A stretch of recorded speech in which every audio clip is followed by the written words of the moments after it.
Hello,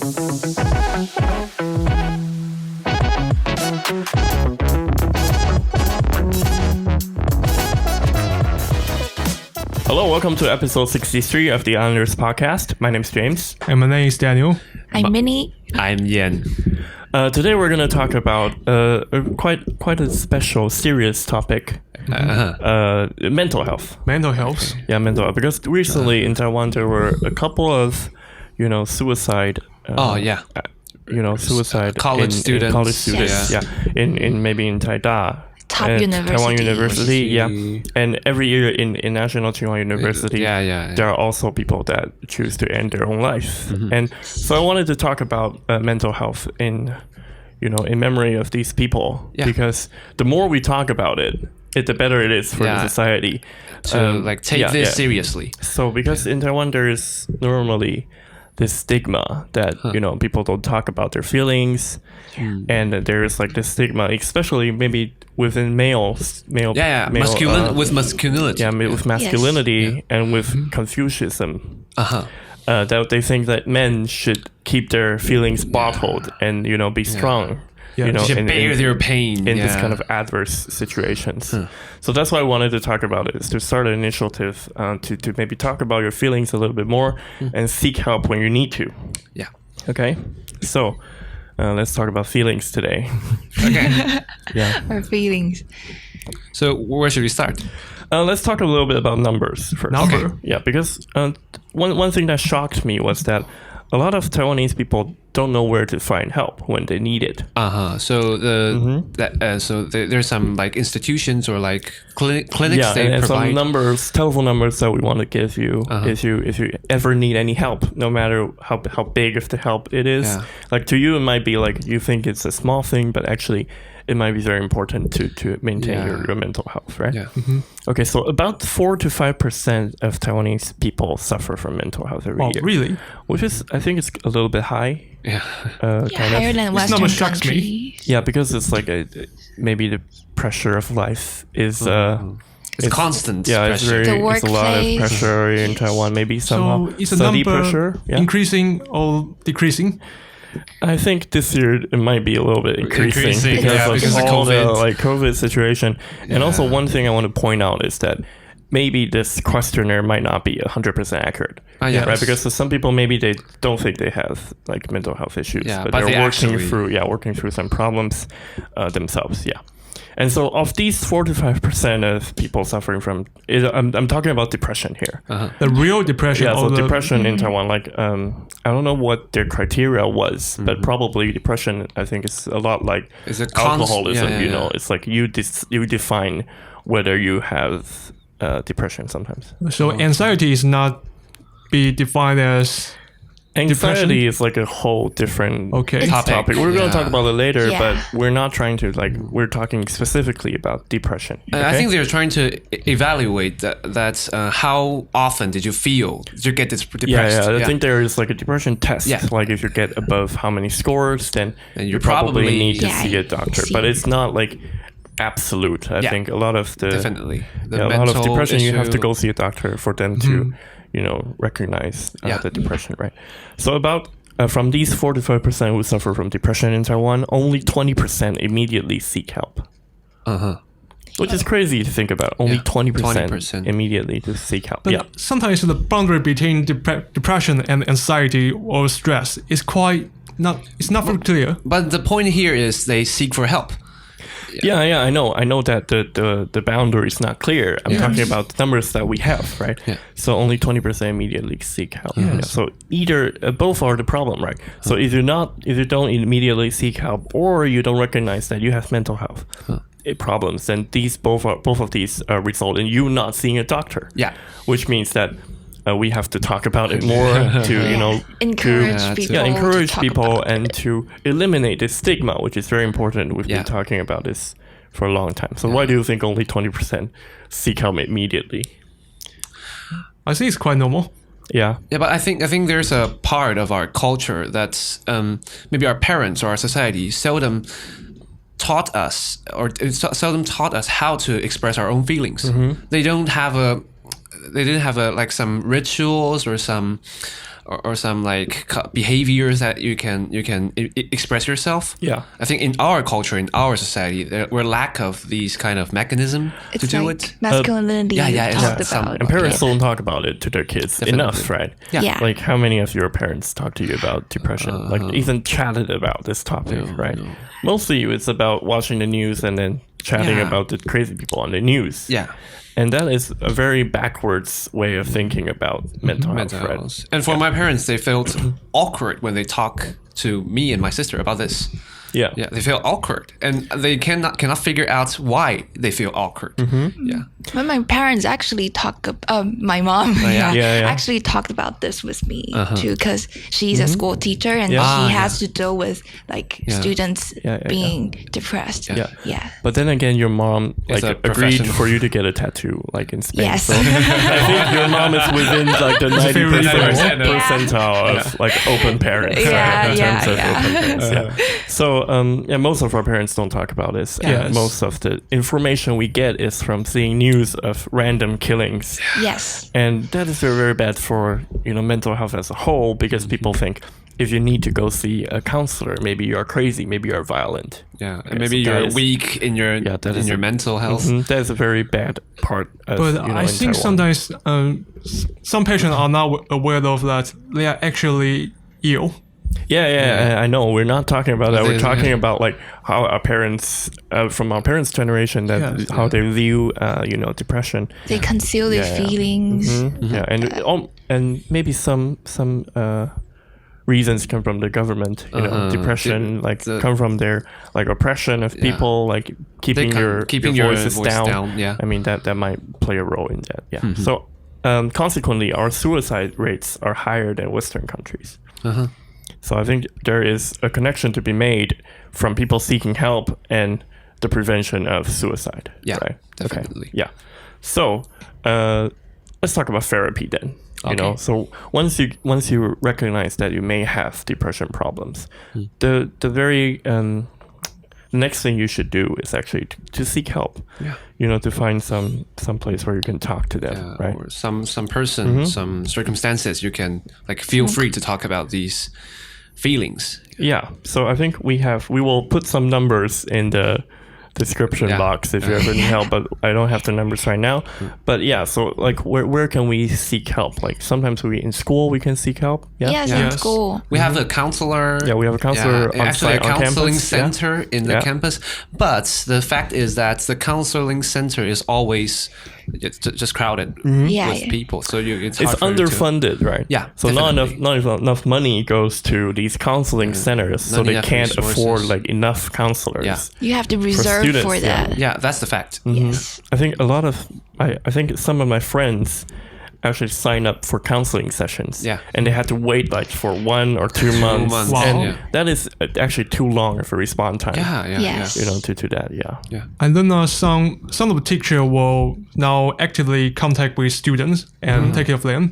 I think like once your like depression score is too high, maybe there are questionnaires, then they will have to actively, talk to you. about. Yeah.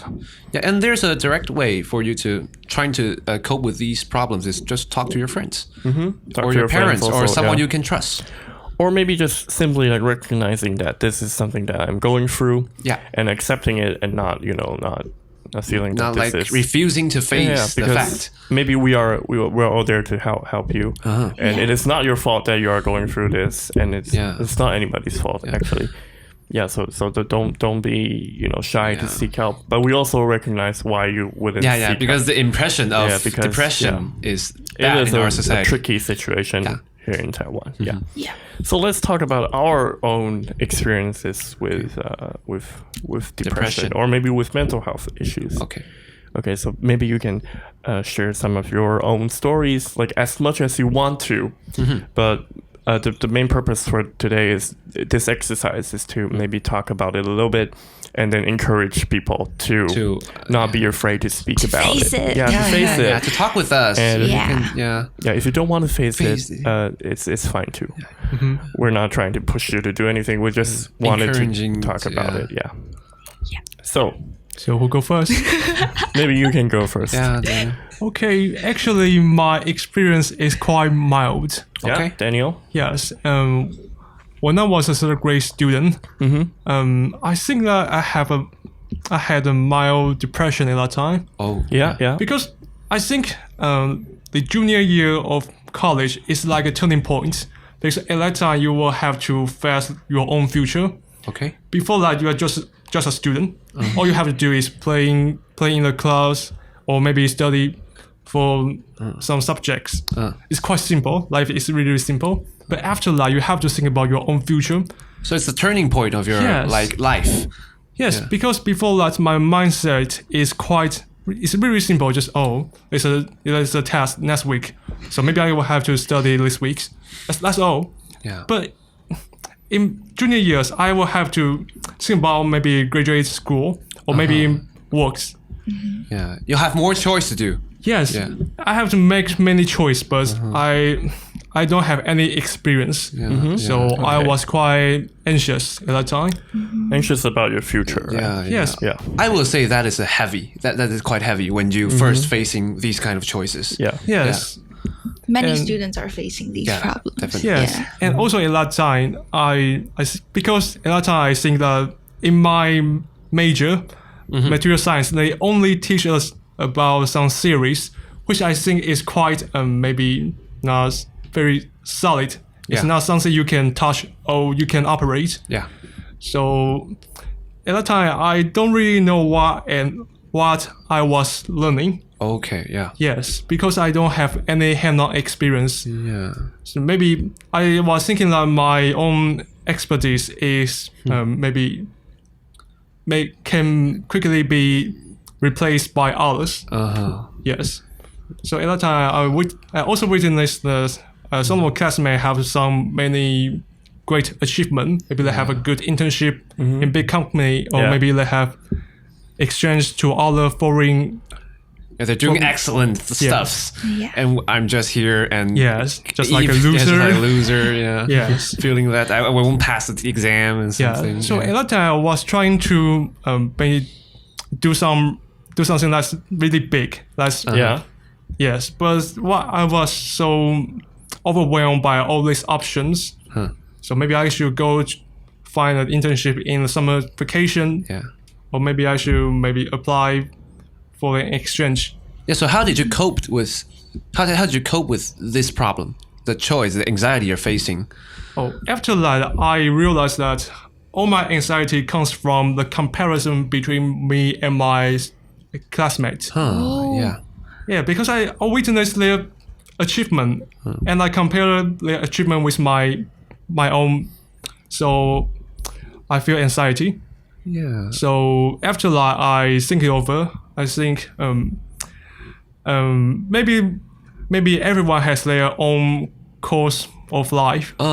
Maybe just follow your own one. Yeah, that's Yeah, a good definitely. point. That's a good That's point. The way I think about it. The Because, like, philosophy of yeah, life. the same as you, I had this kind of anxiety about the future Yeah. for a long time, and actually still to this Still day. to this day, yeah. Because like our path is not that clear, Yes. like Yeah. compared to maybe like yours is Yours. already Yeah, much clearer yeah, than yeah. ours is. Actually, I think one metaphor is quite precise. It's like walking in the dark maze alone. Yeah. Yeah, You don't have any direction. Yeah. Yeah. Yes, that's pretty much my experience. It's really, really mild. Yeah, I think Yeah, that's, but I think there's still a common problem, and there's something we have to face when we're in university, since there's a process that you're converting from students into the identity like working of into society, society, right? yeah. And this is like very rarely do we receive help in this sort of like chase of like your future, right? Yeah. So that is a very big stressor in our life. Yeah. So did you find any kind of way to deal with it? I think information can release your own anxiety because I said that I was feeling like walking in a dark maze. Yeah. But if you find more information, you will gradually see in the control darkness. control your Okay, path, yeah, right? You can converge all the passes into one, maybe. Okay, yeah. So What's different between you and me is like we face this kind of the same problem very differently. Same as me, right? I face that too. Yeah, very, very differently. I'm facing. Yeah, like with you tend to find more information, and for me, I just go like try different ways. Try different roads. Yeah. Yes. And like set a simple goal for me to achieve. Like maybe like I want to be able to earn like this X amount of money when I graduate. And so what kind of jobs can I find? Yeah. So you just step by step, you break it into different small steps. Try and see what I'm good at, and then trying to find like work that is related to that. So you just choose one path and continue to go on? No. I choose like very different kind. Okay. To try and work out what my job in the future will be. Yeah. So how about you guys? Me. Okay. Yeah. Okay, Yeah. Minnie, it's your turn to My turn. share your story. Yeah. Okay, so I think my story is really different from yours, and it might like be some stories for some of the female listeners too. Yeah. That's what we wanted to do when we started bringing you. Yeah. Because we wanted to talk to our audiences more. Because we felt like our audience was very skewed in terms of gender. Yes. And it was kind of strange, so we wanted to expand add the addition, like more thoughts, different voices into our show. Yeah. Okay. Like many females, I'm not sure about males, but females, they suffer from anxiety of how they look, of their appearance. Yes. And what I'm trying to share is that I've been suffering from skin problems since I was in senior high school. Yeah. And I've done lots of like treatments for that. I went to like doctors, Chinese doctors and Western doctors, medicines, and all kinds of therapies, all kinds of therapies. But things get better, but like things get worse sometimes too. Like after entering university, like my skin gets better, but it's still not good. Like sometimes I have friends that stay up really late, but their skin looks perfect. And I really envy to that. That's what DNAs do. Make people hate each other. But I've been like facing that for a long time, but things get worse last month, like in October. In October, because I went to another doctor, and at first the condition is getting better, but then I had another kind of medicine, and it starts getting worse again. And it while seeing my face in the mirror, that it really like lots of pimples and acne. It's like, oh, it hurts. Like everyone wants to look good. And so I started like crying and consciously crying. It really happens. And but what I really try to cope with that, because if I don't stop crying, if I don't like move forward, I can't do any of these things. I can't I can't even podcast. Right? So I have to move forward. So I travel to some places. I go to like beaches and look at the ocean and stuff like that to try to heal myself.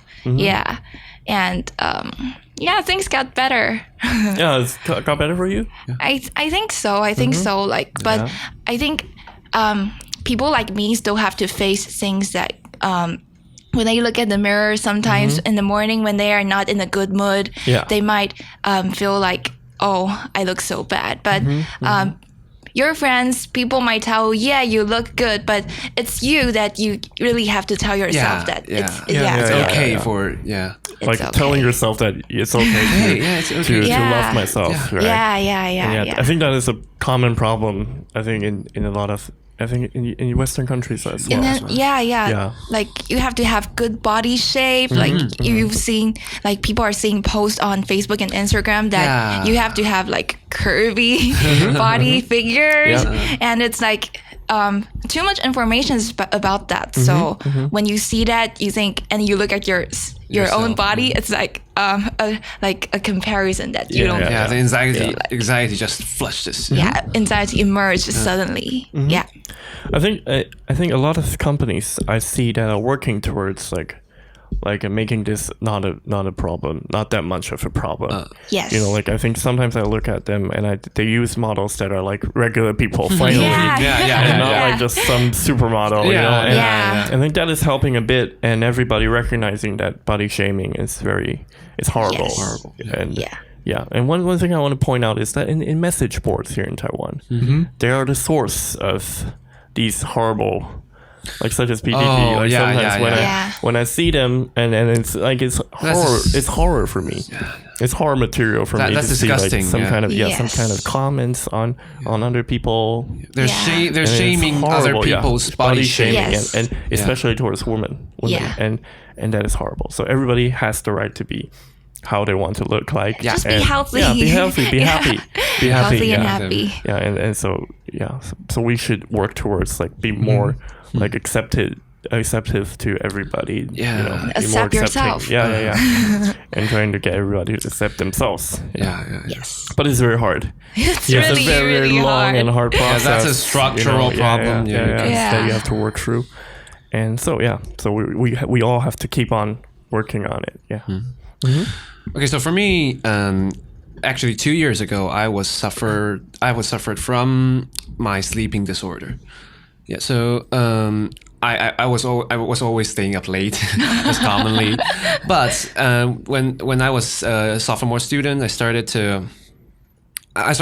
getting busy because I want to just learn more and study more and try more things, and I just filled all my schedules with all kinds of things I want to try, and I started to fall behind the schedule. Started to like I can't get to the deadline. I have to be late for everything, and gradually one after two, and I started to staying up even more late, maybe at 2, then 3, then 4. Oh, it's a feature circle. Yeah, then the sun rises, then the Breakfast the time. sun goes down. Sun goes down. No. Yeah. I just getting. It's harder for me to maintain a regular sleeping cycle, and I'm always good at falling asleep. So I've never had problem to fall asleep, but I have problem to wake myself up. So sometimes I can hear my alarm even till now. Sometimes I will just miss my alarm, even though I maybe set tens of them. I failed. So in a point, I started to procrastinate everything. I just trying to make myself staying up late, but doing nothing, and with shit productivity, but trying to make myself working very hard, but actually I'm not quite doing well. So and I found what the problem is. The problem is that I'm afraid of getting asleep. Because I'm afraid of that, I may not get up at the time I wish tomorrow. So I'm afraid of getting asleep, and then my sleep cycle will just definitely turn over, and everything just is messed up. Everything, and my life is just a mess. So that's the problem I was facing 2 years ago. How did we cope with that?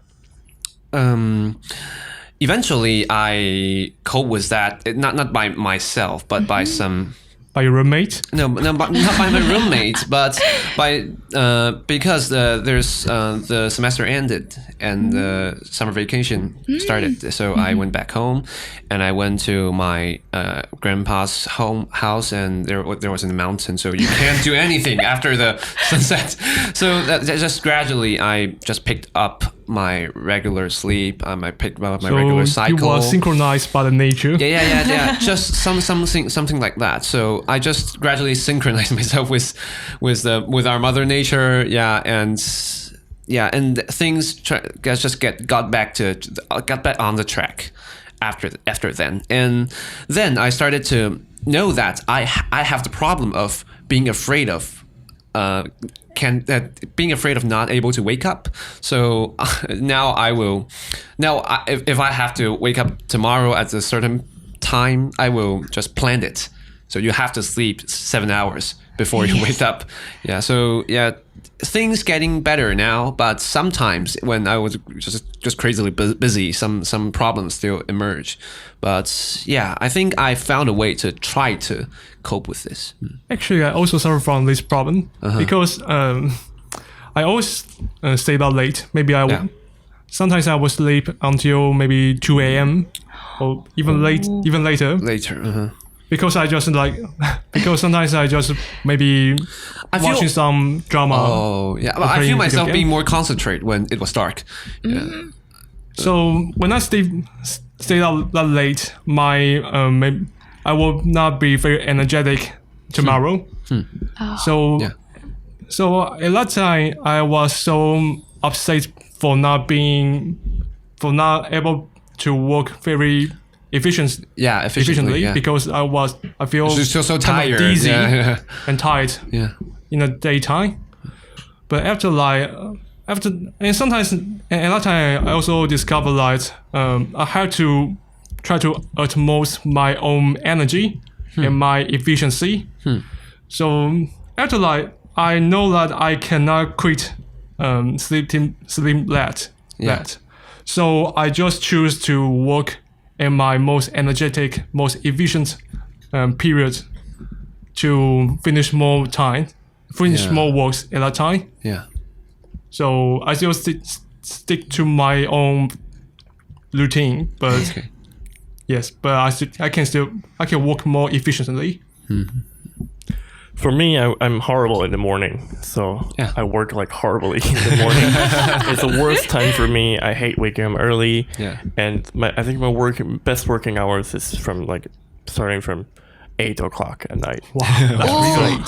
So that's why just night owl. Maybe in the afternoon is also a good time for me. Yeah. But in the morning especially, it's horrible for me. I think you can be a good bartender.